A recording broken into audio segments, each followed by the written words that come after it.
Həyat təcrübəmdə belədir ki, mən Yılmarı o bir 50 kimi tanımaqdan əlavə, həm də onu bir yaxşı komandir kimi tanıyıram. Heç təsadüfi deyil ki, heç bir adam öz övladının qabağına qatıb, mənim özüm də öz övladımın qabağına qatıb müharibə yaparım. Tam o apardı. Mən Yılmarı lap uşaqlıqdan tanıyıram. Hamı bilir ki, Yılmarın batalyonu yox idi, ancaq yenə bir rotası var idi. Şahbulaq, Ağdam uğrunda gedən bütün döyüşlərdə canını qurban verməyə hazır oldu.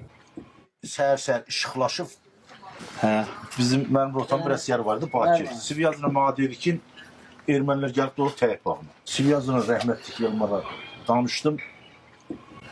Dedi ki, postdan çıxmırsınız, pusat gəlin. And olsun Allah bəkər ki, yarım saat çəkmədi, rəhmətli özünü satır. Boğaz gəldi, boğaz. Ay, daha dedi, daha. Erməniyə böldü zantı. Umarım bu dəfə Xaqaniyə dedi ki, komandir bilirsən neyniyək? Dedi neyniyək? Gedək. Uzundərəni bir kəşfiyyat eləyək gedək. Bu Xaqani mənim ayağım belə bastı idi. İbat müəllim, buna danışır. Komandir, batalyonun komandiri kəşfiyyata gedər. Yılmar təkrar olunmaz bir iyidir ki, kəşfiyyatı özü aparıb sonra əskərini oraya aparır. Onu görəndə gördüm ki, çiynindən yaralıdır. Bəli. Hə.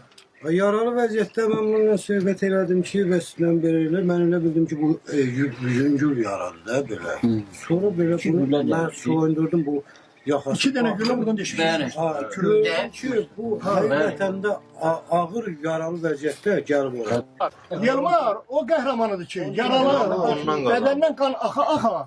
Öz əskərlərini orada qoyub getmək üçün uşaq qorxar qırılar.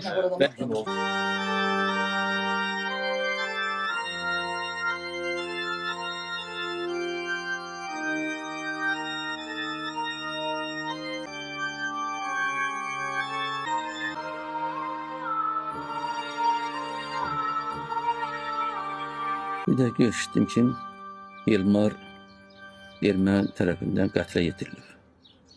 İnanmadım. Təcilib mən də Ağdam rayonuna getdim. Gedib çatanda gördüm ki, həqiqətən erməni mərmisi ilə Yılmar vurulub və 73 hissəyə bölünüb. Ondan sonra onu ikinci fəxri xiyabanda dəfn elədik.